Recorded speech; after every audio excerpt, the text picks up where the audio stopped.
सो आज हम स्टार्ट कर रहे हैं फिजिकल केमिस्ट्री का एक बहुत ही important chapter that is electrochemistry. हमारे एग्जाम के लिए भी ये बहुत इंपॉर्टेंट है और बहुत ही इंटरेस्टिंग है। अगर आप चैप्टर के स्टार्टिंग पोर्शन को फील कर दो ना तो चैप्टर को समझना बहुत आसान हो जाता है। That why what I observe, आप इसे फील करिएगा, केवल फॉर्मूले याद नहीं करिएगा, ठीक है। तो इलेक्ट्रोकेमिस्ट्री जैसा कि नाम सजेस्ट कर रहा है, इलेक्ट्रिकल और केमिकल एनर्जी, इन दोनों का समावेश है, इन दोनों का इंटरकन्वर्जन है। इलेक्ट्रिकल एनर्जी से केमिकल एनर्जी, केमिकल एनर्जी से इलेक्ट्रिकल एनर्जी। हम लोग सबसे पहले किसी स्पॉन्टेनियस रिएक्शन से, जो रिएक्शन हो रही है उससे हम इलेक्ट्रिकल एनर्जी प्रोड्यूस करेंगे। मतलब किसी रिएक्शन से हम वोल्टेज डिफरेंस, वोल्टेज जनरेट करेंगे, हम बैटरी बनाएंगे, ऐसा हम सोच सकते हैं। चैप्टर का जो स्टार्टिंग हिस्सा है उसमें नए नए टर्म्स हैं, नए नए टर्मिनोलॉजी है और उन्हीं टर्म्स की मदद से हम इस चैप्टर को समझते हैं। तो सबसे पहला जो टर्म हमारे सामने है वो है इलेक्ट्रोलाइट्स। इलेक्ट्रोलाइट ऐसे सब्सटेंस होते हैं जो इलेक्ट्रिसिटी कंडक्ट करते हैं इन molten or in aqueous state. Electricity conduct करते इंपॉर्टेंट नहीं है, वो इलेक्ट्रिसिटी कंडक्ट करते हैं इन molten or in aqueous state. मतलब अगर आप इलेक्ट्रोलाइट, वो जो भी सब्सटेंस है, उसे वाटर में डिसॉल्व करें तो वो अपने आपको इस प्रकार से एडजस्ट करता है कि इलेक्ट्रिसिटी का कंडक्शन होता है या तो मॉल्टेन फॉर्म में होता है। आखिर ऐसा क्यों होता है? एक्चुअल में इलेक्ट्रोलाइट क्या करते हैं, जैसे ही एक्वस या मॉल्टेन स्टेट में आते हैं तो अपने आयंस में टूट जाते हैं और वो आयन जब मूव करते हैं तभी कंडक्शन इलेक्ट्रिसिटी का होता है। करंट है क्या? Flow of charge. यहां पे जो चार्ज है वो इलेक्ट्रोलाइट आयंस के रूप में जनरेट करता है और वो आयंस क्योंकि फ्री होते हैं, फ्रीली मूव कर पाते हैं, तो कंडक्शन होता है। So electrolyte are the substances which conduct electricity in the molten or in aqueous state. अब जो इलेक्ट्रोलाइट है वो दो तरीके के होते हैं, या तो वो स्ट्रॉन्ग इलेक्ट्रोलाइट है या तो वो वीक इलेक्ट्रोलाइट है। स्ट्रॉन्ग इलेक्ट्रोलाइट कहने का मतलब है ऐसे इलेक्ट्रोलाइट जो कंप्लीटली डिसोसिएट हो गए, आपने जितना अमाउंट मिलाया उतने ही आयंस आए। मिलाते हो 100 मॉलिक्यूल NaCl के तो उससे 100 Na+ और 100 Cl- आए, वो स्ट्रॉन्ग है। वहीं पे कुछ इलेक्ट्रोलाइट ऐसे भी होते हैं जो वीक इलेक्ट्रोलाइट होते हैं, आप उन्हें जितना मिलाते हैं उतने के बराबर आयंस नहीं पाते। What is the use of ion? अरे जब फ्री आयन होंगे तभी तो कंडक्शन होगा। हम लोग इन्हीं इलेक्ट्रोलाइट्स को एक्वस सॉल्यूशन मिलाएंगे और इलेक्ट्रोलाइटिक सॉल्यूशन बनाएंगे। जैसा कि मैंने कहा, चैप्टर का जो शुरुआती हिस्सा है वो न्यू टर्मिनोलॉजी है, नए नए टर्म्स हैं। तो इलेक्ट्रोलाइट्स को जैसे हमने सॉल्यूशन मिलाया तो इलेक्ट्रोलाइटिक सॉल्यूशन बन गया। कुछ ऐसे एक्सपेरिमेंट हुए, कुछ ऐसे रिसर्च हुए जिनसे पता चला कि जो इलेक्ट्रोलाइटिक सॉल्यूशन होते हैं वो ओम्स लॉ को फॉलो करते हैं। जिस दिन हमने जाना कि इलेक्ट्रोलाइटिक सॉल्यूशन ओम्स लॉ को फॉलो करते हैं, उन्हें पढ़ना, उन्हें समझना बहुत आसान हो गया। इलेक्ट्रोलाइटिक सॉल्यूशन ओम्स लॉ को फॉलो करते हैं, ये कहने का मतलब है मैं किसी भी इलेक्ट्रोलाइटिक सॉल्यूशन, मतलब एक ऐसा सॉल्यूशन जिसमें आपने इलेक्ट्रोलाइट मिलाया है, मतलब पानी में नमक मिला के इलेक्ट्रोलाइटिक सॉल्यूशन बनाइए, तो आप उसमें ओम्स लॉ लगा सकते हैं। डेल्टा V = I × R, ये फॉर्मूला लगा सकते हैं। जिस प्रकार से किसी मेटालिक कंडक्टर का अपना रेजिस्टेंस होता है, उसी प्रकार से इलेक्ट्रोलाइटिक सॉल्यूशन का भी रेजिस्टेंस होता है। इलेक्ट्रोलाइटिक सॉल्यूशन है तो उसकी प्रॉपर्टी होगी, उन्हीं प्रॉपर्टी में सबसे पहली प्रॉपर्टी है resistance. What is the use of electrolytic solution? कि उसमें इलेक्ट्रिक करंट कंडक्ट होता है। तो जब इलेक्ट्रिक करंट फ्लो होता है because of movement of free ions, तो उनमें कुछ अपोजिशन होता है। ये हर सॉल्यूशन का अपना नेचर होता है कि कहां आयंस के फ्लो में ज्यादा अपोजिशन हुआ, कहां आयंस के फ्लो में कम अपोजिशन हुआ, यही उस सॉल्यूशन का रेजिस्टेंस होता है। Resistance of the electrolytic solution which signifies opposition in the flow of current. Current के फ्लो में क्यों अपोजिशन हुआ? क्योंकि आयंस के फ्लो में अपोजिशन हुआ। किन किन कारणों से हुआ वो हम आगे बात करेंगे। The term I am discussing is कि इलेक्ट्रोलाइटिक सॉल्यूशन का रेजिस्टेंस होता है, करंट के फ्लो में रुकावट होती है। वहीं पे एक दूसरा टर्म है कंडक्टेंस। रेजिस्टेंस जो कि अपोजिशन है फ्लो ऑफ करंट में, तो कंडक्टेंस वो प्रॉपर्टी है सॉल्यूशन की जिससे फ्लो ऑफ करंट फेवर्स होता है। ऐसा नहीं लग रहा जो कंडक्टेंस है वो रेजिस्टेंस का बिल्कुल उल्टा है डेफिनेशन वाइज। रेजिस्टेंस जो अपोज करता है, कंडक्टेंस जो फेवर करता है करंट को फ्लो होने में। क्योंकि इसका डेफिनेशन इसके डेफिनेशन का बिल्कुल उल्टा है, तो हमने वहीं से फॉर्मूला बना दिया कि conductance mathematically can be defined as the reciprocal of resistance. Definition उल्टा, फॉर्मूला उल्टा, तो कंडक्टेंस इक्वल टू 1/r हमारे सामने आ गया फॉर्मूला। कंडक्टेंस को फील करिएगा कि जिस सॉल्यूशन का कंडक्टेंस जितना ज्यादा होगा उसमें करंट का फ्लो उतना आसान होगा। अगर कभी वैल्यू निकालने का मन कर जाए तो जो सॉल्यूशन का रेजिस्टेंस होगा उसका रेसिप्रोकल लीजिएगा, वही उसका कंडक्टेंस होगा। डेफिनेशन उल्टा, फॉर्मूला उल्टा। चलो बात कर ले यूनिट की। रेजिस्टेंस की यूनिट होती है ओम, OHM ओम, जिसे हम सिंबल में कुछ इस प्रकार से रिप्रेजेंट करते हैं।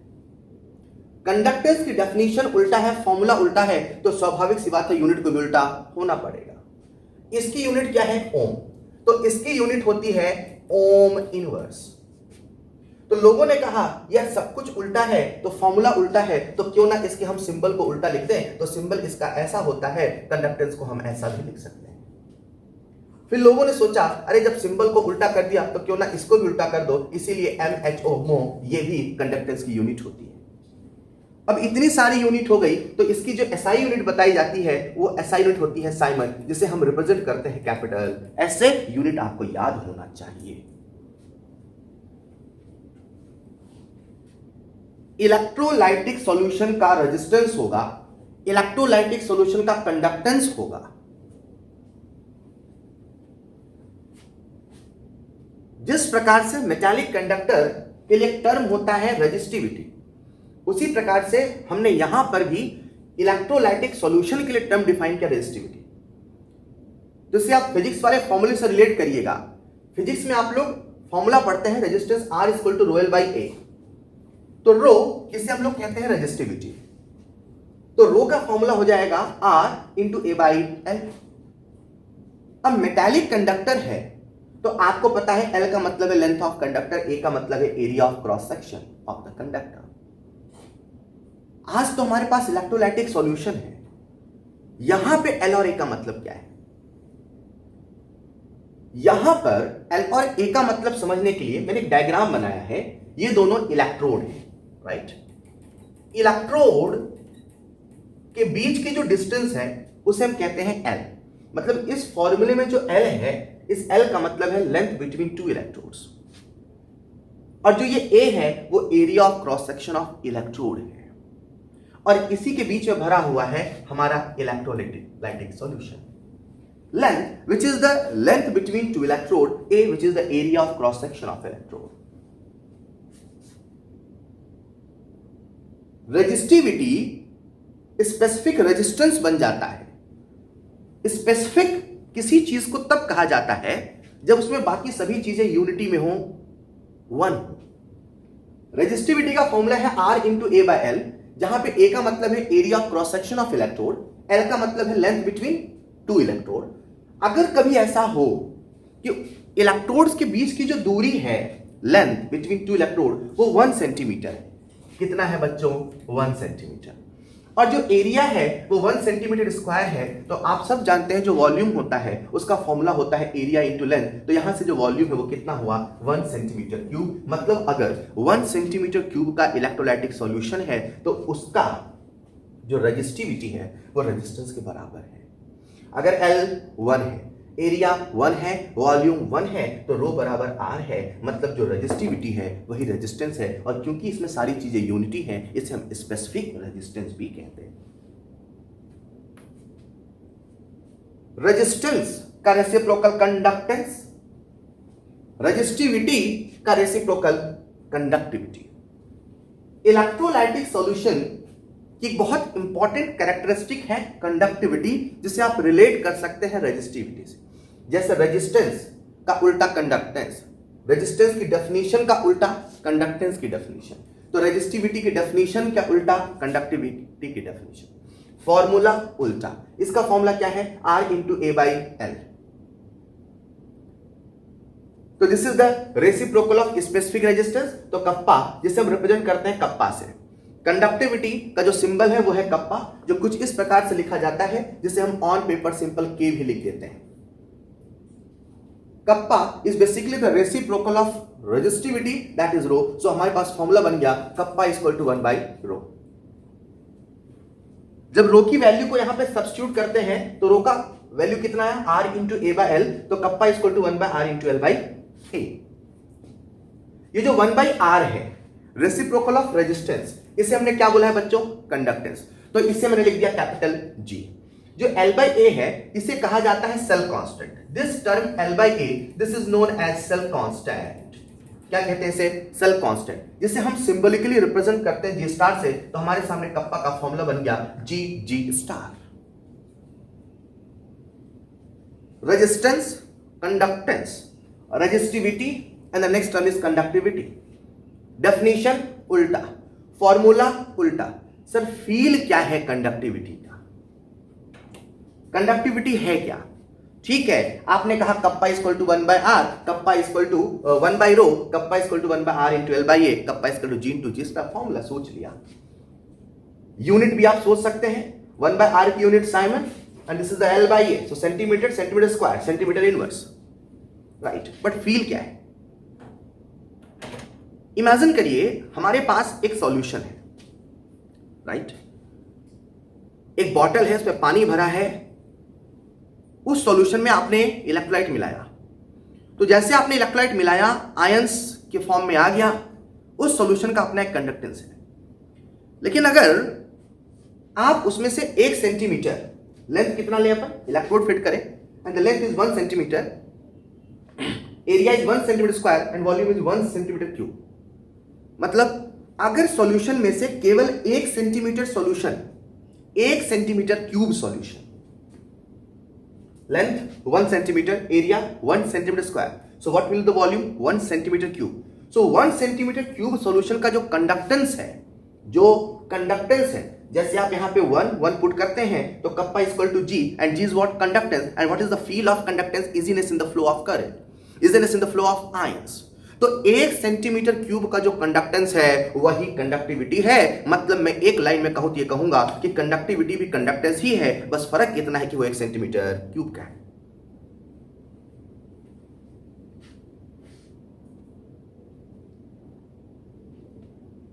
इसी तर्ज पे कुछ और भी टर्म्स हैं।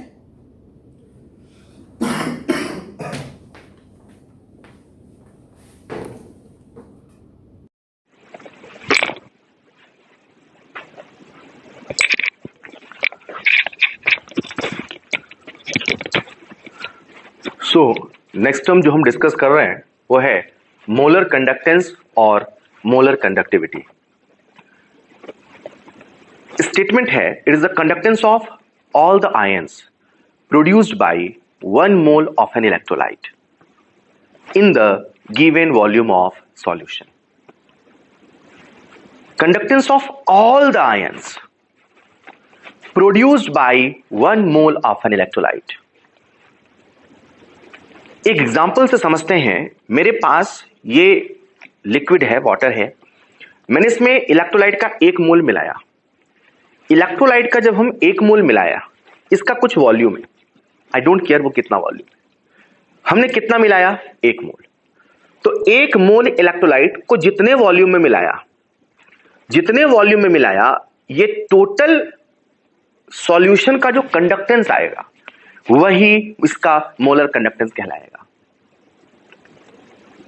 इमेजिन करिए ये बॉटल पूरा भरा होता 1 लीटर, और फिर मैं इसमें 1 मोल इलेक्ट्रोलाइट मिलाता, तब भी 1 मोल इलेक्ट्रोलाइट मैंने कितने मिलाया? पूरे बॉटल में। तो अब इस पूरे बॉटल के वॉल्यूम सॉल्यूशन का जो कंडक्टेंस होगा वही अब इसका नया मोलर कंडक्टेंस होगा। पहले इतने वॉल्यूम में मिलाया, तो इतने वॉल्यूम में कितना मिलाया? 1 मोल, तो कंडक्टेंस मोलर कंडक्टेंस। अब इतने पूरे वॉल्यूम में मिलाया, कितना मिलाया? 1 मोल। द थिंग इज, आपको पता करना है कितने वॉल्यूम में 1 मोल ऑफ इलेक्ट्रोलाइट है। जितने वॉल्यूम में 1 मोल ऑफ इलेक्ट्रोलाइट है, उसी सॉल्यूशन का जो कंडक्टेंस होगा वही उसका मोलर कंडक्टेंस होगा, राइट? ऐसा इमेजिन करते हैं, हमने एक टर्म सुना कंडक्टेंस, अगला टर्म सुना कंडक्टिविटी। कंडक्टिविटी भी कंडक्टेंस ही था, बस फर्क कितना था? वो 1 सेंटीमीटर क्यूब का था। तो अगर 1 सेंटीमीटर क्यूब का कंडक्टेंस है कप्पा, तो 2 सेंटीमीटर क्यूब का 2 कप्पा, 3 सेंटीमीटर क्यूब का 3 कप्पा। मतलब मैं किसी भी वॉल्यूम ऑफ सॉल्यूशन का कंडक्टेंस फाइंड कर सकता हूं, बस मुझे पता होना चाहिए उसकी कंडक्टिविटी क्या है, उसका स्पेसिफिक कंडक्टेंस क्या है, उसके 1 सेंटीमीटर क्यूब का कंडक्टेंस क्या है। तो अगर इस सॉल्यूशन का, गिवन सॉल्यूशन का, जिसमें मैंने 1 मोल इलेक्ट्रोलाइट मिलाया है, इसका मोलर कंडक्टेंस पता करना है, तो मान लेते हैं इसका जो कंडक्टेंस है, कंडक्टिविटी है, वो है कप्पा, और इसका वॉल्यूम है 20 सेंटीमीटर क्यूब। तो हमारा लैम्डा एम का फॉर्मूला बन जाएगा lambda M equal to kappa into V. What is this kappa? Conductance of 1 centimetre cube.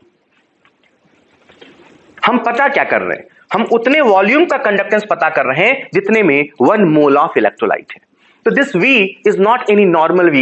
This V is the volume of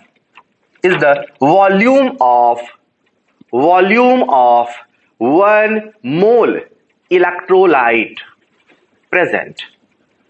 ये उतने सॉल्यूशन का वॉल्यूम है जिसमें इलेक्ट्रोलाइट का 1 मोल प्रेजेंट है। तो अब हम पता कैसे करें कि किसी भी सॉल्यूशन में 1 मोल इलेक्ट्रोलाइट कितने वॉल्यूम में प्रेजेंट होता है? तो ऐसे इमेजिन करते हैं, मान लीजिए मेरे पास एक सॉल्यूशन है और सॉल्यूशन की मोलैरिटी है m। कितनी है मोलैरिटी? Capital M।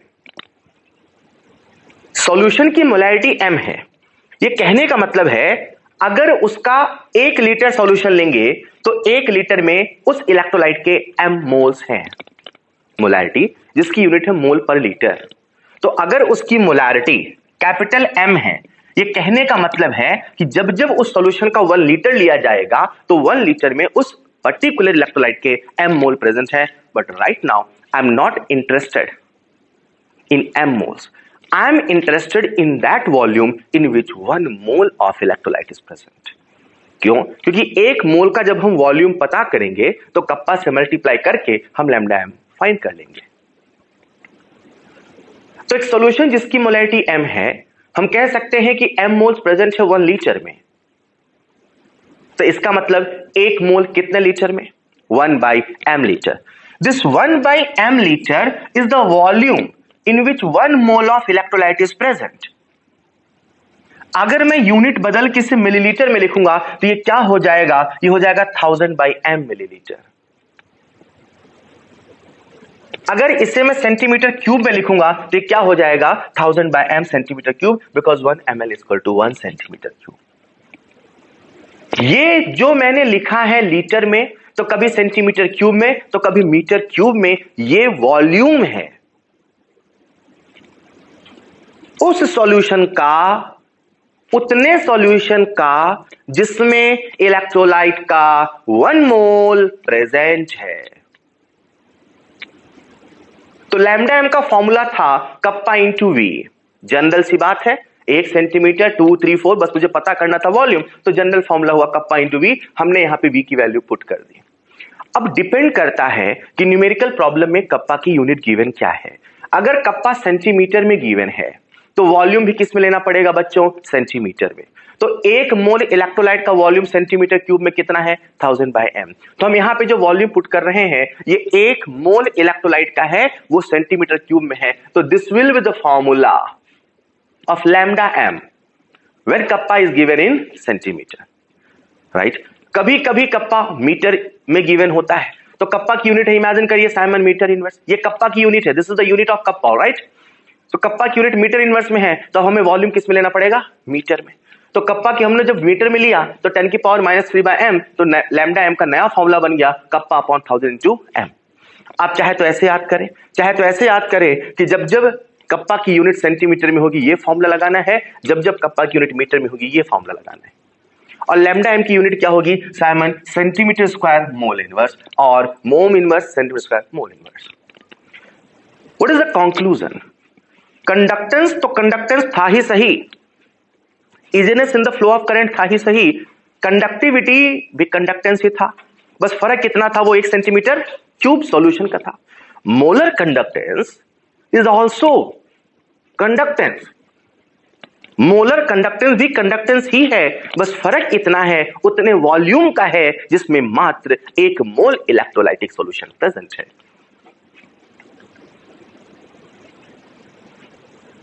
उसी सीक्वेंस में नेक्स्ट टर्म हमारे सामने है इक्विवेलेंट कंडक्टेंस और इक्विवेलेंट कंडक्टिविटी। कभी इसे हम कंडक्टेंस कहते हैं, कभी इसे हम कंडक्टिविटी कहते हैं, कंफ्यूजन नहीं हो। उसी प्रकार से मोलर कंडक्टेंस और मोलर कंडक्टिविटी दोनों ही टर्म का इस्तेमाल होता है। इक्विवेलेंट कंडक्टेंस जैसा मोलर कंडक्टेंस था वैसा ही इक्विवेलेंट कंडक्टेंस है, बट डिफरेंस ये है ये 1 ग्राम इक्विवेलेंट के लिए डिफाइन है। मतलब कितने वॉल्यूम में सॉल्यूशन का 1 ग्राम इक्विवेलेंट प्रेजेंट है, उतने सॉल्यूशन का जो कंडक्टेंस होगा वही उसका इक्विवेलेंट कंडक्टेंस होगा। तो अब मेरा इंटेंशन है, अब मेरी इच्छा है ये पता करने के लिए कि भैया कितने वॉल्यूम में 1 gram equivalent of electrolyte present है। इसके लिए आपको याद करना पड़ेगा सबसे पहले नॉर्मेलिटी का फॉर्मूला। नॉर्मेलिटी का फॉर्मूला होता है gram equivalent upon volume of solution in litre, gram equivalent upon volume of solution in litre. तो मान लेते हैं मेरे पास एक सॉल्यूशन है और उस सॉल्यूशन की जो नॉर्मेलिटी है, right now I am not talking about molarity, I am talking about normality. उस सॉल्यूशन की जो नॉर्मेलिटी है वो क्या है, n। अगर सॉल्यूशन की नॉर्मेलिटी n है तो 1 लीटर सॉल्यूशन में जितनी नॉर्मेलिटी है उतने ही ग्राम इक्विवेलेंट प्रेजेंट है। तो मैं कह सकता हूं कि n gram equivalent of electrolyte is present in 1 litre. n gram equivalent present है 1 लीटर में। मेरा इंटेंशन ये पता करने का नहीं कि 1 लीटर में कितने ग्राम इक्विवेलेंट है, मेरा इंटेंशन ये पता करने का है कि 1 ग्राम इक्विवेलेंट कितने लीटर में है। तो n gram equivalent in 1 litre, I can से 1 ग्राम इक्विवेलेंट इन 1/n लीटर। अगर इसे हम मीटर सेंटीमीटर क्यूब या मिलीलीटर में बदलेंगे तो यूनिट क्या हो जाएगा, 1000/n मिलीलीटर और सेंटीमीटर क्यूब। अगर इसे हम मीटर क्यूब में लिखेंगे तो 10⁻³ मीटर क्यूब। ये जो आपके सामने लिखा है, this whole is the volume of solution in which 1 gram equivalent of electrolyte is present. इतने ही वॉल्यूम का जो कंडक्टेंस होगा वही इक्विवेलेंट कंडक्टेंस होगा। तो लैम्डा एम का फॉर्मूला था कप्पा इंटू वी, लैम्डा इक्यू का जनरल फॉर्मूला हो जाएगा कप्पा इंटू वी। बस फर्क इतना है कि जो वॉल्यूम है ये उस सॉल्यूशन का है जिसमें 1 ग्राम इक्विवेलेंट प्रेजेंट है, और 1 ग्राम इक्विवेलेंट का जो वॉल्यूम है वो हमने यहां निकाला। तो हमारा जो फॉर्मूला है वो चेंज होके हो जाएगा lambda eq equal to kappa into 1000/n। ये फॉर्मूला हम कब लगाएंगे, 1000/n हमने लिया है, मतलब यूनिट क्या है, centimetre cube. Means this formula is applicable when kappa is given in Simon centimetre inverse. अगर कभी वॉल्यूम मीटर में है तो हमारा जो फॉर्मूला है वो बदल के कुछ ऐसा हो जाएगा। The interesting thing is conductance तो कंडक्टेंस था ही सही, कंडक्टिविटी भी कंडक्टेंस ही है, बस फर्क है वो 1 सेंटीमीटर क्यूब सॉल्यूशन का है।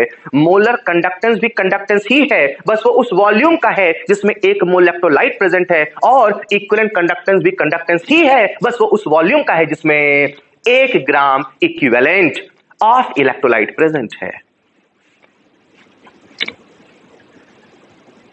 न्यूमेरिकल्स में कभी कभी लैम्डा एम देके हमसे लैम्डा EQ पूछता है, तो कभी कभी लैम्डा EQ देके हमसे लैम्डा एन। तो नेक्स्ट पॉइंट पे हमने लैम्डा एम और लैम्डा EQ के बीच में रिलेशन निकाल लिया है। आप सब एक फॉर्मूला जानते हैं, normality is equal to molarity into N factor. ये नॉर्मेलिटी और मोलैरिटी के बीच में रिलेशन होता है। तो लैम्डा EQ का फॉर्मूला है कप्पा अपॉन 1000 इंटू एन, और एन विच इज नॉर्मेलिटी हम वहां लिख सकते हैं मोलैरिटी इंटू एन फैक्टर। इस होल फैक्टर को आप देखिए, कप्पा इंटू 1000 बाय एम, आपको देखने में क्या नजर आएगा, लैम्डा एम। तो मैं इस पूरे एक्सप्रेशन क्या लिख सकता हूं, लैम्डा एम।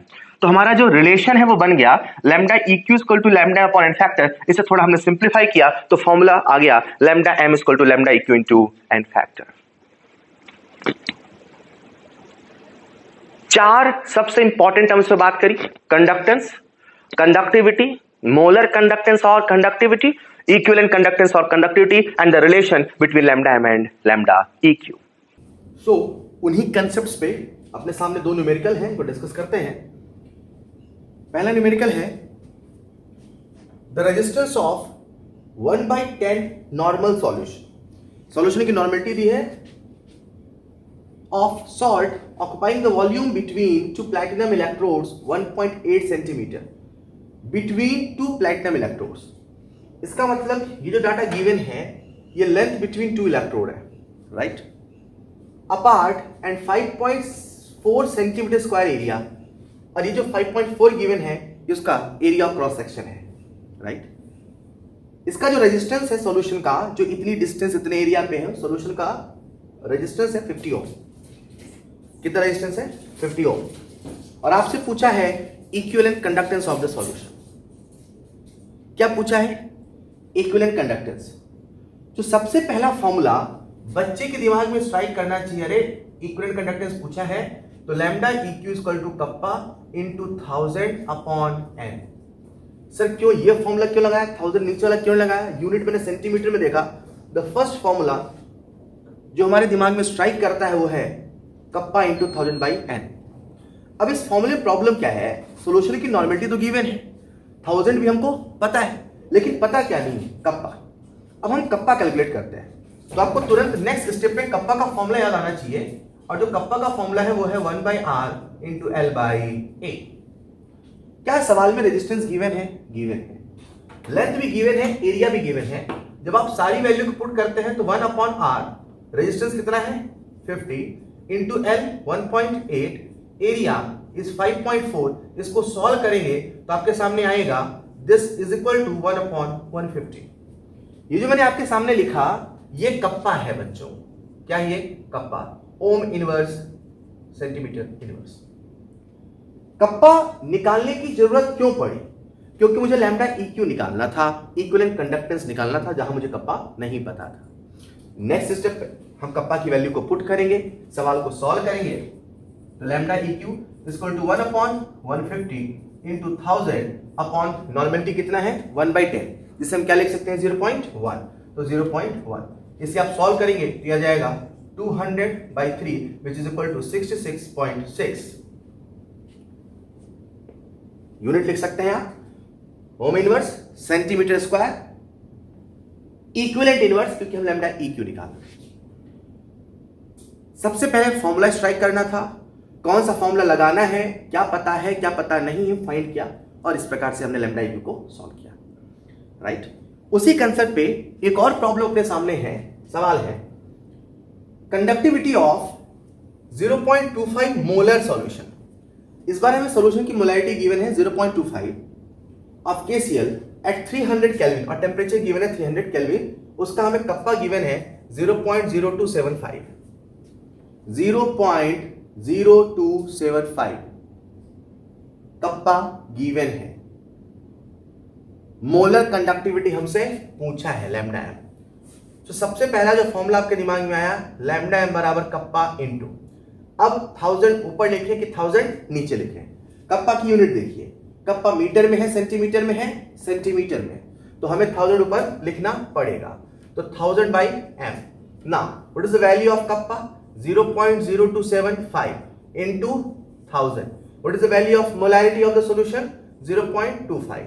आप इसको सॉल्व करेंगे तो सॉल्व होकर आपके पास वैल्यू आ जाएगा 110 centimetre square mole inverse.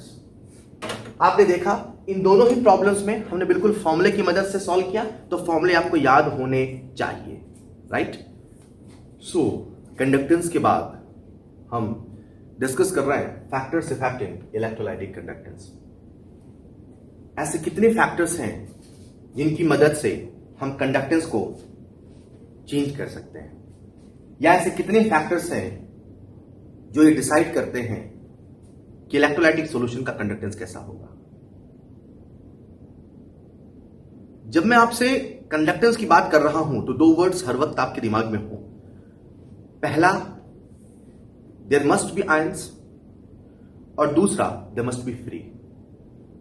Conductance केवल आयंस की वजह से नहीं होता, कंडक्टेंस के लिए आयंस को फ्री होना पड़ेगा। सो इन सभी पॉइंट्स पे हम यही देख रहे होंगे कि कहां पे कंडक्टेंस ज्यादा है, कहां पे आयन ज्यादा है, कहां पे फ्रीली मूवमेंट ज्यादा है। So the first factor is nature of electrolyte.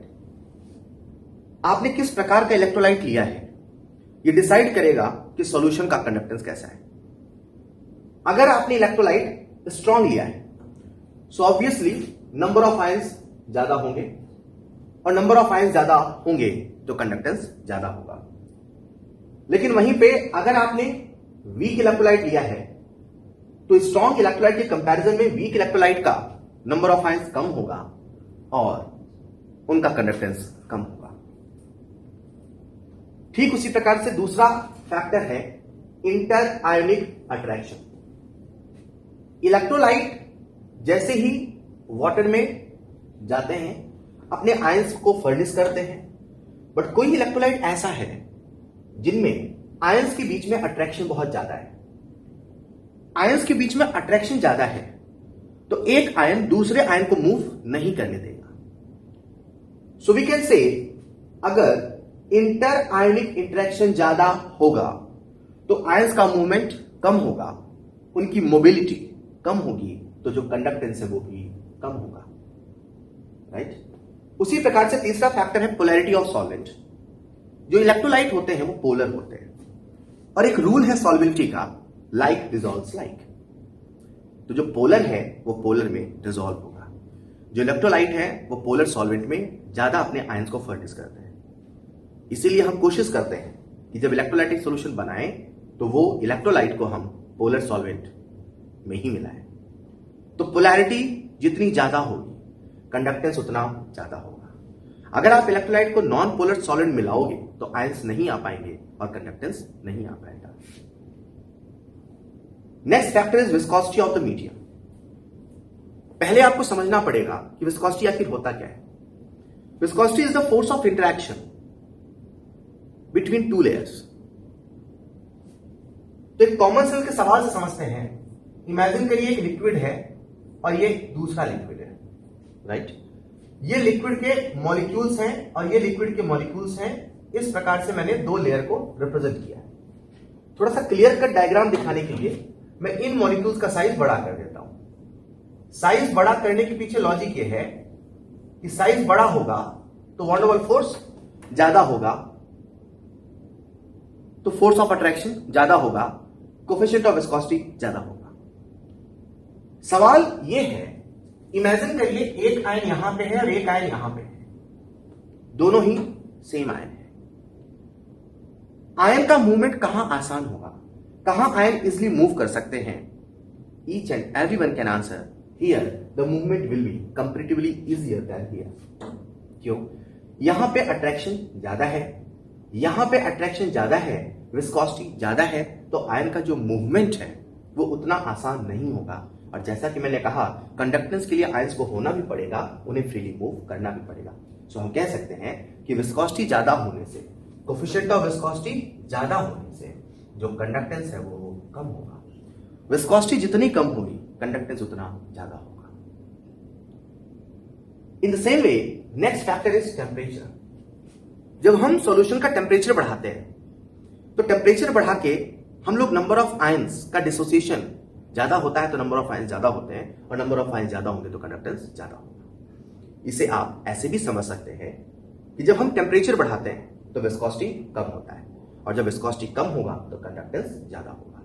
So overall whenever we increase temperature on increasing temperature, conductance of the solution. Electrolytic solution increases. इन सभी फैक्टर से थोड़ा इंपॉर्टेंट फैक्टर है size of ion produced and their solvation. जो बल्की होता है, जो भारी होता है, उसकी स्पीड कम होती है। रेस में अगर कोई बल्की एथलीट है, कोई हैवी एथलीट है और कोई दुबला पतला एथलीट है, सो एवरीवन कैन प्रिडिक्ट कि जो दुबला पतला एथलीट है उसके जीतने की संभावना ज्यादा है। इट्स अ कॉमन सेंस कि जो बल्की है, जो हैवी है, उसकी मोबिलिटी, मूव करने की एबिलिटी कम है। जब इलेक्ट्रोलाइट को हम सॉल्वेंट में मिलाते हैं तो आयंस को रिलीज करते हैं। वो आयंस का साइज भी ये डिसाइड करता है कि उसकी मोबिलिटी कैसी हो, क्योंकि कंडक्टेंस आयन और उनके मूवमेंट दोनों पे डिपेंड करता है। So size of ion produced and their solvation. एक एग्जांपल से समझते हैं। LiCl, NaCl, KCl, ये तीन इलेक्ट्रोलाइट हैं, तीनों को हमने वाटर में ऐड किया। वाटर में ऐड किया तो Li plus Na plus K plus ये तीन आयन आए। From the concept of periodic table हम सभी जानते हैं कि लिथियम का साइज छोटा है, सोडियम का बड़ा है, पोटेशियम का और बड़ा है। सो आयनिक साइज पोटेशियम का सबसे बड़ा है, लिथियम का छोटा है। तो हमें क्या लगता है कि जो छोटा है, जो बल्कि कम है, वो तेजी से मूव करेगा। हम बिल्कुल सही हैं, बट एक्चुअल में ये जो इलेक्ट्रोलाइट है ये एक्वस मीडियम में है, और क्योंकि एक्वस मीडियम में है तो इनका हाइड्रेशन होगा, और जो आयन छोटे होते हैं उनका हाइड्रेशन बहुत ज्यादा होता है, उनका हाइड्रेशन बहुत ज्यादा होता है, उनका सॉल्वेशन बहुत ज्यादा होता है। इस वजह से उनका जो इफेक्टिव साइज है वो बहुत ज्यादा होता है। कॉमन थिंग कहती है कि जो आयनिक साइज का ऑर्डर है वो ये है, तो मोबिलिटी भी ऐसी होनी चाहिए, बिल्कुल होनी चाहिए। अगर वाटर नहीं होता और आयंस होते तो शायद ऐसा ही होता, बट क्योंकि यहां पे वाटर है तो यहां पे आयंस का सॉल्वेशन होता है। जिस आयन का साइज सबसे छोटा है उसका हाइड्रेशन सबसे ज्यादा होता है। तो हाइड्रेशन बहुत ज्यादा होने से जो इफेक्टिव साइज है, जो प्रोड्यूस्ड साइज है आफ्टर सॉल्वेशन, वो बहुत बड़ा होता है लिथियम का। So lithium plus is comparatively larger than each and other ions. So lithium plus बहुत बड़ा होता है। तो मीडियम में, वाटर में लिथियम प्लस की जो मोबिलिटी है, जो आयनिक मोबिलिटी है, बहुत कम हो जाती है। Why so? बिकॉज उसका जो इफेक्टिव साइज है वो बहुत बड़ा है। सो लिथियम प्लस का साइज बहुत बड़ा है, उसके बाद सोडियम, उसके बाद पोटेशियम। साइज से भी कंडक्टेंस डिसाइड होता है, बट आयनिक साइज से नहीं, साइज आफ्टर सॉल्वेशन से। लेकिन अगर किसी इलेक्ट्रोलाइट में H प्लस और OH माइनस आयन है तो इन आयन का जो कंडक्टेंस है एक्वस मीडियम में दुनिया में किसी भी आयन से सबसे ज्यादा है। H plus and OH minus ion have exceptionally very high conductance. अगर यहीं पे मैंने HCl लिख दिया होता तो HCl का जो कंडक्टेंस होता, सॉल्यूशन का कंडक्टेंस होता, वो इन सभी से कहीं गुना ज्यादा होता। ऐसा होता है because in aqueous medium H plus और OH माइनस आयन का जो मूवमेंट है वो इन आयन से डिफरेंट होता है। बाकी आयन उस मीडियम में मूव कर रहे हैं, लेकिन जो H प्लस और OH माइनस आयन का मूवमेंट है वो थोड़ा सा अलग है। कैसा अलग है समझते हैं। ये वाटर है, वाटर है, वाटर है, मतलब वाटर के मॉलिक्यूल लाइन से है, राइट। यहां पे H प्लस आयन है, ये जो H प्लस आयन है ये इस लोन पेयर से अटैच होता है। लोन पेयर से अटैच होता है तो ये बन जाता है H3O पॉजिटिव। H3O पॉजिटिव बनते ही ये अनस्टेबल हो जाता है, फिर से यहां से H प्लस निकलता है, जाके लोन पेयर पे अटैच हो जाता है।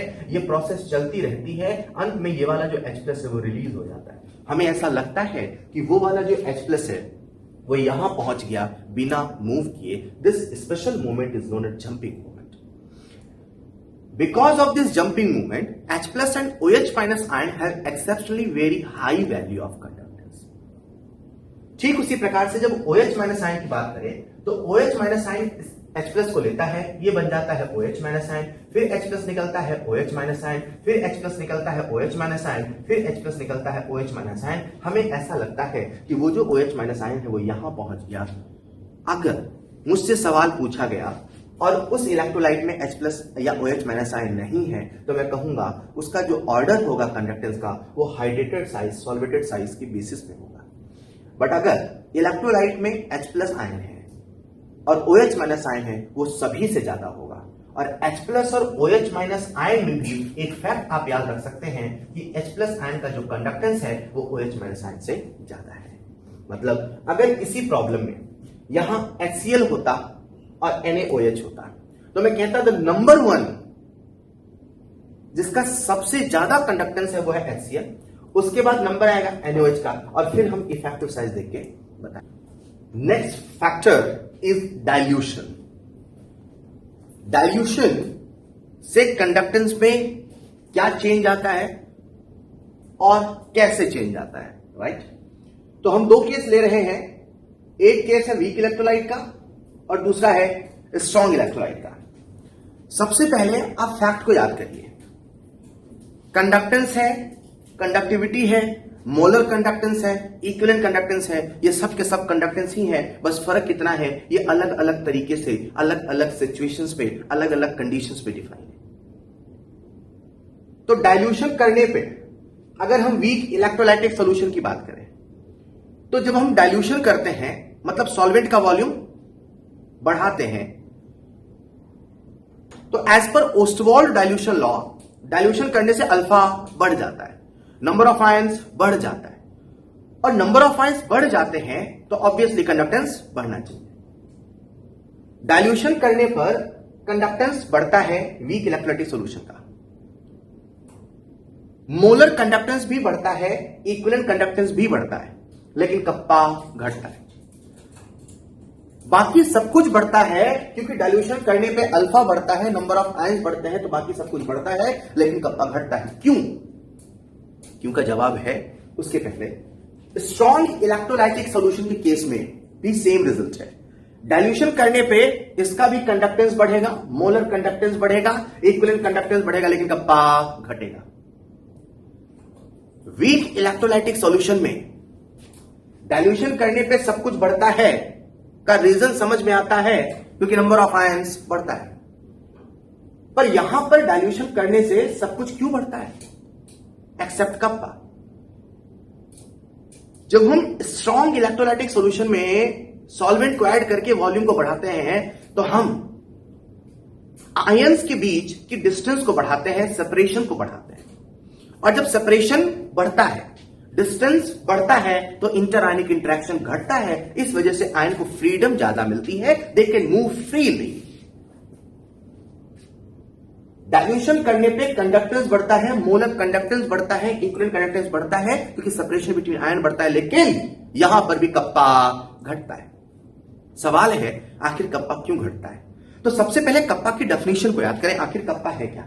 The kappa is conductance of 1 centimeter cube of the electrolytic solution, 1 ml of the solution। तो अगर आप कप्पा का जवाब ढूंढना चाहते हैं तो आपको 1 ml सॉल्यूशन में फोकस करना पड़ेगा। तो एक एग्जांपल की मदद से समझते हैं। मान लीजिए मेरे पास एक वीक इलेक्ट्रोलाइटिक सॉल्यूशन है जो इस कंटेनर में भरा हुआ है, और लेट्स से ये सॉल्यूशन 100 ml का है, राइट? 100 ml में यहां पे 10,000 आयंस है। मेरा फोकस है पर ml पर। क्यों? क्योंकि मैं 1 ml 1 सेंटीमीटर क्यूब में कितने आयन ये जानना चाहता हूं। क्यों? क्योंकि कप्पा डिफाइन ही 1 सेंटीमीटर क्यूब के लिए है। 100 ml में अगर 10,000 आयंस है तो पर ml कितने आयन हो गए? 100 आयंस। जब डाइल्यूशन नहीं था तो पर ml में 100 आयंस थे, लेकिन जब मैंने डाइल्यूशन कर दिया तो वॉल्यूम को हमने बढ़ा दिया। इमेजिन करो कि 100 था, अभी वॉल्यूम बढ़ के 500 हो गया। क्योंकि ये वीक इलेक्ट्रोलाइटिक सॉल्यूशन है तो अल्फा भी बढ़ेगा, नंबर ऑफ आयंस भी बढ़ेगा। तो अगर पहले 10,000 आयंस थे तो नंबर ऑफ आयंस कुछ ना कुछ तो बड़े होंगे। मैं एज्यूम करके चल रहा हूं 100 आयंस और आ गए, तो जो टोटल नंबर ऑफ आयंस है वो थोड़ा सा बढ़ गया और वॉल्यूम भी बढ़ के 500 ml हो गया। Again I am interested in पर ml। वाई? कप्पा डिफाइन ही पर ml के लिए है, कप्पा डिफाइन ही 1 सेंटीमीटर क्यूब के लिए। सो आई विल से कि पर ml में अब नंबर ऑफ आयंस है 20.2 ions. Total number of ions upon volume जब आप करेंगे तो इतने नंबर ऑफ आयंस मिलेंगे। जब डाइल्यूशन नहीं किया था तो पर ml में कितने आयन थे भाई? 100। लेकिन जब हमने डाइल्यूशन कर दिया तो आयंस कितने होंगे? 20.2। मतलब डाइल्यूशन करने से number of ions per unit volume घट गए, क्योंकि number of ions per unit volume घट गए इसलिए कप्पा भी घट गया। ट्रिक है, चाहे स्ट्रॉन्ग इलेक्ट्रोलाइट हो चाहे वीक इलेक्ट्रोलाइट हो, डाइल्यूशन करने पर सब कुछ बढ़ता है लेकिन कप्पा घटता है, क्योंकि number of ions per unit volume घट जाते हैं इसलिए कप्पा भी घट जाता है। ठीक उसी प्रकार से हम समझते हैं स्ट्रॉन्ग इलेक्ट्रोलाइटिक सॉल्यूशन के केस को। इमेजिन करिए स्ट्रॉन्ग इलेक्ट्रोलाइटिक सॉल्यूशन है, 100 ml का सॉल्यूशन है, 10,000 आयंस है, हमने डाइल्यूशन किया, वॉल्यूम बढ़ गया, 100 से 500 ml हो गया, लेकिन नंबर ऑफ आयंस नहीं बदलेगा। भाई ये स्ट्रॉन्ग इलेक्ट्रोलाइट, और जब ये स्ट्रॉन्ग इलेक्ट्रोलाइट है तो अल्फा में कोई चेंज नहीं आएगा, क्योंकि ऑलरेडी कंप्लीटली डिसोसिएट हो चुका है। तो वॉल्यूम तो बढ़ा है पर नंबर ऑफ आयंस नहीं बढ़ेंगे। मैं कप्पा का जवाब खोज रहा हूं तो मुझे number of ions per unit volume निकालने होंगे। तो जब मैंने number of ions per unit volume निकाले आफ्टर डाइल्यूशन तो मिला 20 ions per unit volume. Again क्योंकि per unit volume number of ions घट जाते हैं, इसीलिए हम कहते हैं कि डाइल्यूशन करने पे बाकी सब कुछ तो बढ़ता है लेकिन per unit volume number of ions घटता है, इसलिए कप्पा। हमने ये जान लिया कि डाइल्यूशन करने पर कंडक्टेंस बढ़ता है, राइट? मोलर कंडक्टेंस भी बढ़ता है, इक्विवेलेंट कंडक्टेंस भी बढ़ता है, लेकिन कप्पा घटता है। थोड़ा इमेजिन करिएगा, डाइल्यूशन करने पे कंडक्टेंस बढ़ रहा है, मतलब आप डाइल्यूट करते गए,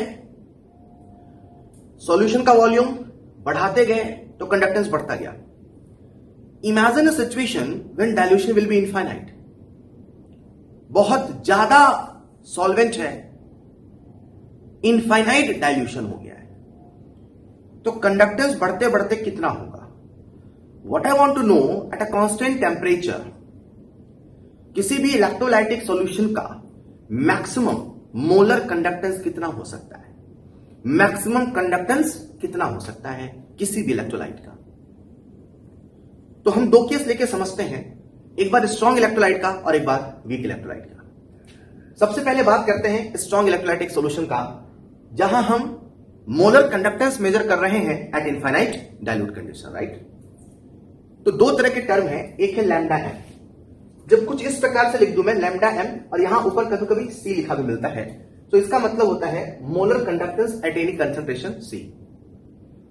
और जब हम इनफाइनाइट डाइल्यूशन पर मोलर कंडक्टेंस फाइंड आउट कर रहे हैं, जो कि मैक्सिमम कंडक्टेंस होगा किसी भी इलेक्ट्रोलाइटिक सॉल्यूशन का एट अ कांस्टेंट टेम्परेचर, तो उसे हम लैम्डा एम इनफाइनाइट से लिखते हैं, राइट?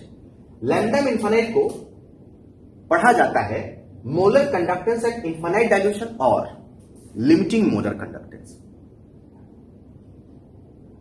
साइंटिस्ट थे डिबाई हकल ऑनसेजर, उन्होंने एक्सपेरिमेंट किया और जब जब स्ट्रॉन्ग इलेक्ट्रोलाइट का उन्होंने under root C versus lambda का ग्राफ बनाया, मतलब कंसंट्रेशन को चेंज कर रहे हैं और कंसंट्रेशन को चेंज करके, भाई अपने पास एक गिवन वॉल्यूम ऑफ सॉल्यूशन है, उसमें 1 मोल मिलाया है, कंसंट्रेशन हम पानी बदल को चेंज कर रहे हैं, सॉल्यूशन के अमाउंट को वॉल्यूम को चेंज कर रहे हैं, तो कंसंट्रेशन चेंज हो रहा है। तो कंसंट्रेशन चेंज हो रहा है, डाइल्यूशन कर रहे हैं, तो उसका हम मोलर कंडक्टेंस मेजर करके ग्राफ प्लॉट कर रहे हैं। उन्होंने डिबाई हैकल ऑनसेजर ने जब जब स्ट्रॉन्ग इलेक्ट्रोलाइट का, राइट, ग्राफ प्लॉट किया under root C versus lambda M, बड़ा इंटरेस्टिंग ग्राफ आया। दुनिया में किसी भी स्ट्रॉन्ग इलेक्ट्रोलाइट का जो ग्राफ आ रहा था वो कुछ ऐसा आ रहा था।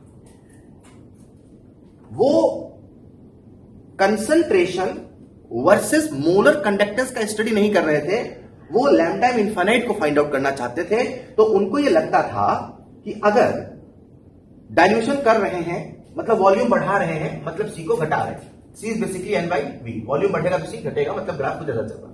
तो पहले कंडक्टेंस यहां ए था, जैसे जैसे हम डाइल्यूशन करते जा रहे हैं, मतलब हम डाइल्यूशन कर रहे हैं तो कंसंट्रेशन को घटा रहे हैं, तो मोलर कंडक्टेंस बढ़ रहा है बढ़ते बढ़ते ऐसा है।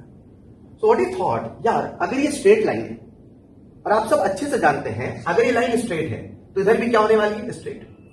इनफाइनाइट डाइल्यूशन का मतलब हुआ जो वॉल्यूम है वो कितना हो गया, इनफाइनाइट। जब वॉल्यूम इनफाइनाइट है तो सी कितना हो जाएगा, टेंड्स टू 0। मतलब इनफाइनाइट डाइल्यूशन कंडीशन का मतलब है इस ग्राफ पे ये वाला पॉइंट लगभग। उन्होंने कहा अगर स्ट्रॉन्ग इलेक्ट्रोलाइट का ग्राफ कुछ ऐसा है तो मैं क्या करता हूं, इस ग्राफ को एक्स्ट्रापोलेट करता हूं। क्या करता हूं, एक्स्ट्रापोलेट करता हूं, इस ग्राफ को मैं एक्सटेंड करता हूं। जब इस ग्राफ को एक्सटेंड करूंगा तो वो जिस पॉइंट पे यहां इंटरसेक्ट करेगा ये पॉइंट ही C = 0 वाली कंडीशन होगी, ये पॉइंट ही इनफाइनाइट डाइल्यूशन की कंडीशन होगी, और इस पॉइंट का जो लैम्डा m होगा वही उसका लैम्डा m इनफाइनाइट होगा एट ए कांस्टेंट टेंपरेचर।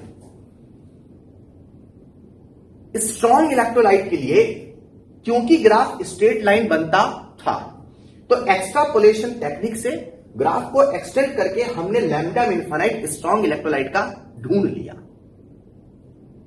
अगर इसे इक्वेशन की शक्ल हम देना चाहें तो ऐसे समझिएगा ये y एक्सिस है, ये x एक्सिस है।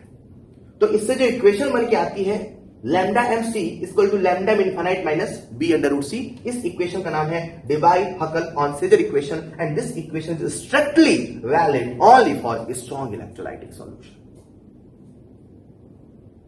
स्ट्रॉन्ग इलेक्ट्रोलाइट का मैक्सिमम मोलर कंडक्टेंस निकालना बहुत आसान है। उन्होंने जब यही एक्सपेरिमेंट वीक में करना चाहा तो वीक का जो ग्राफ आया वो इससे डिफरेंट आया, और ग्राफ वीक इलेक्ट्रोलाइटिक सॉल्यूशन का कुछ ऐसा आ रहा था। जब ये ग्राफ इस प्रकार से आया तो ये बता पाना बड़ा मुश्किल हुआ कि ग्राफ एक्चुअल में इस C = 0 वाली पॉइंट को कहां जाकर इंटरसेक्ट करेगा।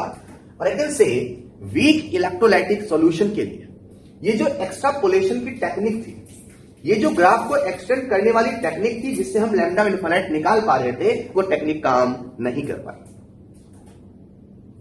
इस टेक्निक से स्ट्रॉन्ग का तो लैम्डा इनफाइनाइट हमने निकाल लिया, लेकिन वीक इलेक्ट्रोलाइटिक सॉल्यूशन का इस टेक्निक से लैम्डा इनफाइनाइट नहीं निकला। इसका मतलब ये नहीं वो कभी नहीं निकल सकता।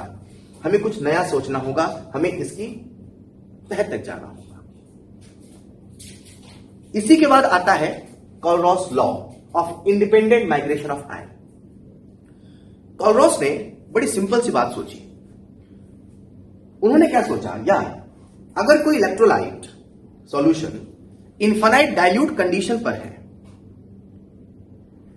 तो जब इनफाइनाइट डाइल्यूशन की कंडीशन है मतलब आयंस के बीच में सेपरेशन बहुत ज्यादा है, और जब आयंस के बीच में ये एक आयन है, ये दो आयन है, सॉल्यूशन है, दोनों यहां पर है, जैसे जैसे आप डाइल्यूट कर रहे हो, वॉल्यूम बढ़ा रहे हो, इनके बीच में सेपरेशन बढ़ती जा रही, और जब इनफाइनाइट डाइल्यूशन की सिचुएशन होगी तो इन दोनों आयन के बीच में किसी प्रकार का इंटरेक्शन नहीं होगा, या ना के बराबर होगा।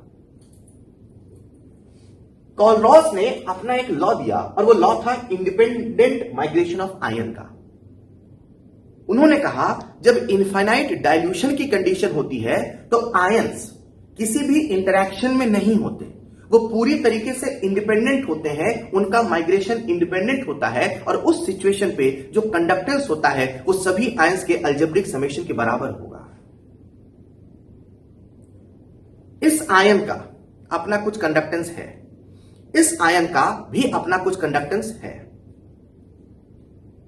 जब इनफाइनाइट डाइल्यूशन पे होंगे, पहले थे तो इसका जितना अपना एक्चुअल में होना चाहिए हो सकता था, इसके इन्फ्लुएंस के कारण उतना नहीं है, लेकिन जब ये इनफाइनाइट डाइल्यूशन की कंडीशन पे होंगे तो ये आयन इस आयन से कंप्लीटली इंडिपेंडेंट होगा, और इस आयन का अपना जो खुद का कंडक्टेंस होगा वो इसका होगा और वो मैक्सिमम होगा। ये कुछ ऐसा है कि अगर मैं एक स्टूडेंट को अकेले हॉल में बैठा के उसका पेपर लूं तो उस बच्चे के जो नंबर आएंगे उसके अपने एक्चुअल नंबर होंगे, वो उसकी अपनी एक्चुअल कैपेसिटी होगी। तो इनफाइनाइट डाइल्यूशन पे ये आयंस जो कंप्लीटली इंडिपेंडेंट है,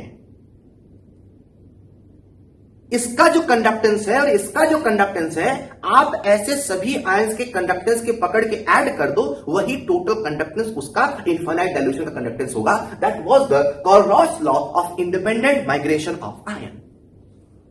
इंडिपेंडेंट माइग्रेशन ऑफ आयन, अगर आप ध्यान से सुने तो मैंने कहा डिबाई-हकल-ऑनसेजर इक्वेशन, ये जो इक्वेशन आपके सामने लिखी है, this is strictly valid for strong electrolytic solution.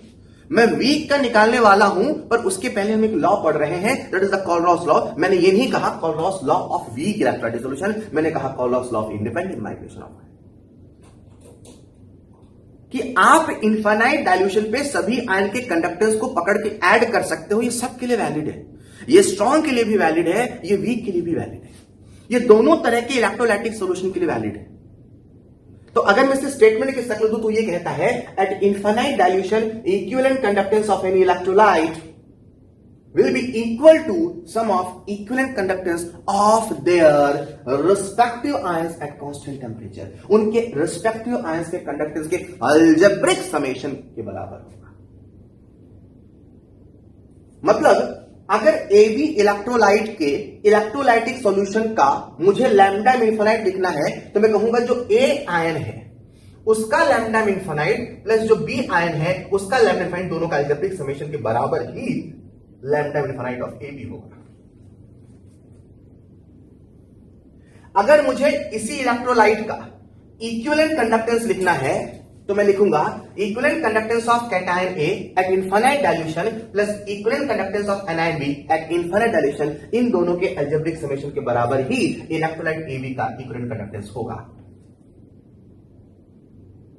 बच्चा जो सबसे बड़ी गलती करता वो ये कि जब वो मोलर कंडक्टेंस लिखता है तो हमेशा कैटायन प्लस एनायन को ऐड करता है, कभी कभी वो स्टोइचियोमेट्री से मल्टीप्लाई करना भूल जाता है। तो आपको याद रखना है, एक दूसरा एग्जांपल ले रहा हूं मैं AlCl3 के लिए। जब इसका हम लैम्डा इनफाइनाइट लिखेंगे तो आप ध्यान से देखिएगा AlCl3 का जो डिसोसिएशन होगा वो कैसे होगा बच्चों, Al3 plus plus 3Cl minus, right. मैंने 1 मोल AlCl3 लिया तो 1 मोल से Cl माइनस के 3 मोल आए। तो जब आप यहां लैम्डा m लिख रहे हैं Cl माइनस का, तो Cl माइनस का 1 मोल है, लेकिन आप AlCl3 का लैम्डा इनफाइनाइट लिख रहे हैं तो उसके लिए आपको Cl के 3 मोल से मल्टीप्लाई करना पड़ेगा। आप रूल बना सकते हैं कि जब जब मोलर कंडक्टेंस का एक्सप्रेशन लिखा जाएगा उसमें स्टोइचियोमेट्री भी मल्टीप्लाई होगा, लेकिन इक्विवेलेंट कंडक्टेंस मल्टीप्लाई नहीं होगा, राइट। कंक्लूजन ये है कोलरॉस लॉ का कि इनफाइनाइट डाइल्यूशन पर सभी आयन के आयनिक कंडक्टेंस का, मोलर है तो मोलर, इक्विवेलेंट है तो इक्विवेलेंट, सभी आयन के आयनिक कंडक्टेंस का जो अलजेब्रिक समेशन है वही उस इलेक्ट्रोलाइट का लैम्डा इनफाइनाइट या लैम्डा इक्यू इनफाइनाइट है। हम वीक इलेक्ट्रोलाइटिक सॉल्यूशन का लैम्डा इनफाइनाइट निकालना चाह रहे हैं, ग्राफ से नहीं निकाल पा रहे, अब कोलरॉस लॉ से कैसे